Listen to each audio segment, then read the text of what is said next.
So hello everyone, welcome back to another video. তো কথা বলা যে একটা এমন একটা কনসেপ্ট নিয়ে আমি মনে হয় যে সেই বিষয়বস্তু নিয়ে কথা বলাটা উচিত। এবং সেটা আমার মাথার মধ্যে এলো, তাই জন্য আমি ভাবলাম যে সেটা নিয়ে কথা বলা উচিত। তো প্রথম কথা হচ্ছে যে যদি তোমরা বলিউডের যদি গ্রাফ দেখো, এখন অব্দি বলিউডে সেই রকম লেভেলে কিন্তু শাহরুখ, সালমান, আমির বা তাদেরও যদি একটা টাইম পিরিয়ড দেখো, তো সেইখানেতেও তাদেরও একটা ফেজ এমন একটা দেখা যায় যেখানেতে তাদের সিনেমা কিছু কিছু টাইমে চলে না, বা সিনেমা সেরকম ভাবে বিজনেস করতে পারে না। তো এই ফেজটা কিন্তু তিনটে খানকেই দেখা যায়। তারপরেও কিন্তু এখনো অবধি এই তিনজনের যে স্টারডামটা, সেটা কিন্তু আমরা সবসময় দেখতে পাই। এর পিছনে রিজন দু তিনটে এই কারণে আছে, যেমন অজয় দেবগান বা অক্ষয় কুমার, এরাও কিন্তু সুপারস্টার। এই কারণবশত কিছু কিছু কারণ আছে যে কারণে তাদেরকে এখনো হিসাবে সুপারস্টার হিসাবে কনসিডার করা হয়। তার পিছনে রিজন হচ্ছে নাইনটিজের যখন সিনেমা এসেছিল, নাইনটিজ বা যদি আর্লি নাইনটিজ বলো বা এইটিজ এর শেষের দিকে বলো, যে টাইমে তাদের ডেবিউ হয়েছিল, তো সেই টাইমটাতে বলিউডে এমন কিছু কিছু সিনেমা এসেছিল, যেমন অমিতাভ বচ্চনের যে অ্যাংরি ইয়াং ম্যানের যে কনসেপ্টের উপর যে সিনেমাগুলো আসতো, সেগুলোর যে যদি যদি সিনেমাগুলো যদি একটার সাথে একটা কম্পেয়ার করে দেখো, খুবই সিমিলারিটি থাকতো সিনেমাগুলোর মধ্যে। তো অডিয়েন্স এই জিনিসগুলো দেখে দেখে একটা টাইম পর এমন হলো, যেগুলো তারা অমিতাভ বচ্চনকে ওই জিনিসে শুধুমাত্র মানাতো, এটাই জানতো। এবং তারপরের যে জেনারেশনটা, এই জেনারেশনটা একটু অন্য ধারার সিনেমা করতে লাগলো, যেখানে রোমান্টিসিজম থাকতো, অ্যাকশন থাকতো, সমস্ত কিছু থাকতো, বা কমেডি থাকতো। তো সেই কারণে শাহরুখ খানের কিছু কিছু ছবি যেগুলো রোমান্টিসিজমে ভরপুর, সেই ছবিগুলো খুব দারুণ ওয়েতে এস্টাবলিশ হলো। বা সালমান খান, তারও অনেক এরকম ছবি আছে, মেনে প্যার কিয়া, হাম আপকে হ্যায় কौन, হাম সাথ সাথ হ্যায়। বা অ্যাকশন যখন জনরা শুরু হলো, তখন গার্ভ থেকে শুরু করে অনেক এরকম ওয়ান্টেড, এরকম অনেক অনেক কিছু কিছু সিনেমা আছে যেগুলো অডিয়েন্সের সাথে খুবই এঙ্গেজিং করে রাখে। যেমন যেমন যখন মানে যে টাইমটা ছিল হচ্ছে টিভির জনরা, টিভিতে বেশি প্রেফার করতো মানুষ ছবি দেখা।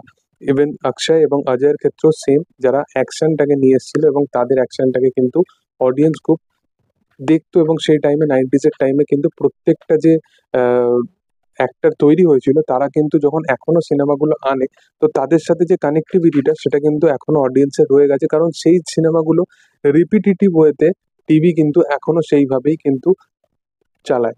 তো এই কারণবশত এর পরের যে জেনারেশনটা ছিল, বা পরের যে জনরাটা ছিল, তারা কিন্তু সেইভাবে সেই টিভির অডিয়েন্সের কাছ থেকে সেই রকম ভাবে কিন্তু সেই কনসিডারেশনটা পায়নি। সেই কারণে শাহরুখ খান নিজেকে লাস্ট অফ দ্য স্টার হিসাবে কনসিডার করে, এবং যার পরে কিন্তু এখনো অবধি সেই রকম লেভেলে কিন্তু কোনো অ্যাক্টর দেখা যায় না। এই কিছুদিন আগে রণবীর কাপুরের অ্যানিমেল এলো, এবং রণবীর কাপুরের অ্যানিমেল আসার পর রণবীর কাপুরকে সবাই সুপারস্টারের ট্যাগলাইনটা দিল। এবং রণবীর কাপুর এর পরবর্তী তার যা যা সিনেমা আসছে, সেগুলো নিয়ে কিন্তু অডিয়েন্সের মধ্যে ব্যাপক মাপের একটা অ্যান্টিসিপেশন ক্রিয়েট করে দিচ্ছে।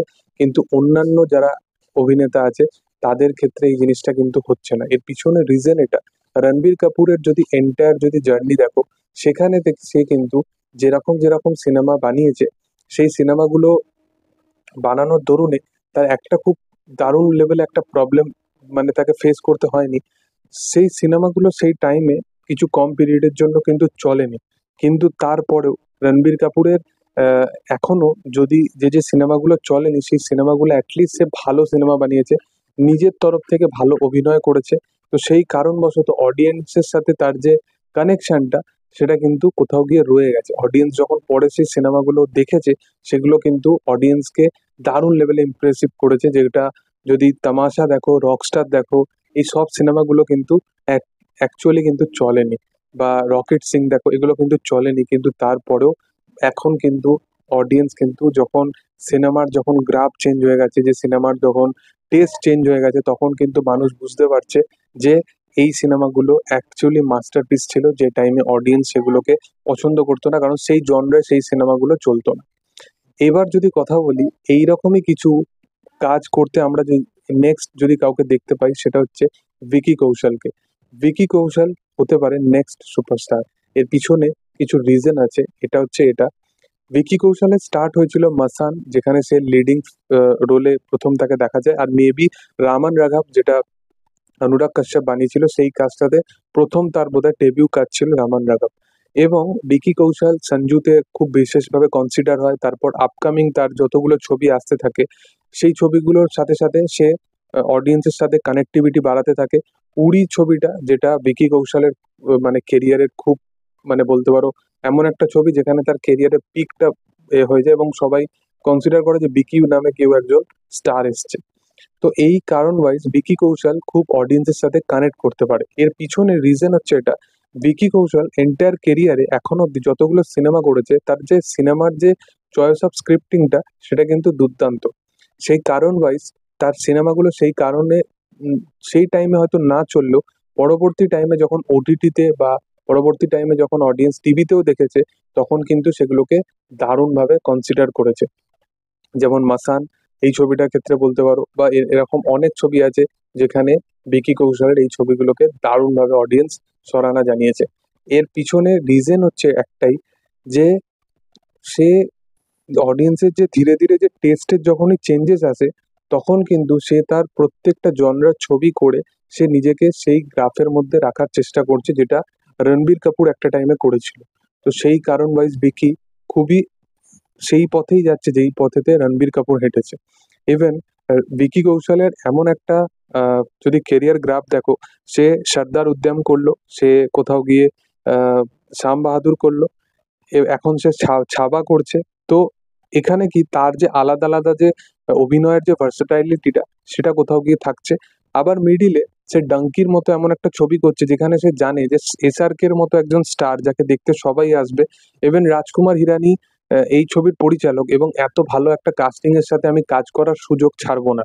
তাতে আমার ক্যামিও ছোট থাকতে পারে, আমি লিডিং নয়, কিন্তু অন্য কোনো একটা হলে এই যে সিদ্ধান্তটা এটা কিন্তু নিত না, যেটা বিকি কৌশলের ক্ষেত্রে আমরা দেখতে পাই।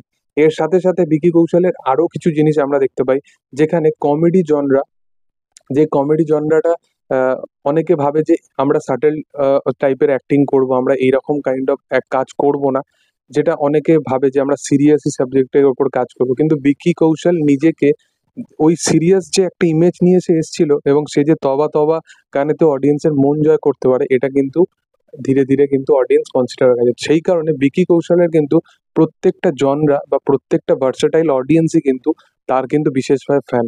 তো আমার মনে হয় যে আগামী দিনে বিকি কৌশল হয়তো লাস্ট অফ দ্য স্টারের ট্যাগলাইনটা সে হয়তো নিতে পারে। দেখার যে কি হয় আগামী দিনে অবশ্যই। তবে তোমাদের কি বক্তব্য এগুলো নিয়ে অবশ্যই কমেন্ট সেকশনে জানাতে পারো। ভিডিও যদি ভালো লেগে থাকে অবশ্যই লাইক শেয়ার সাবস্ক্রাইব করে দিও। Thank you all, by.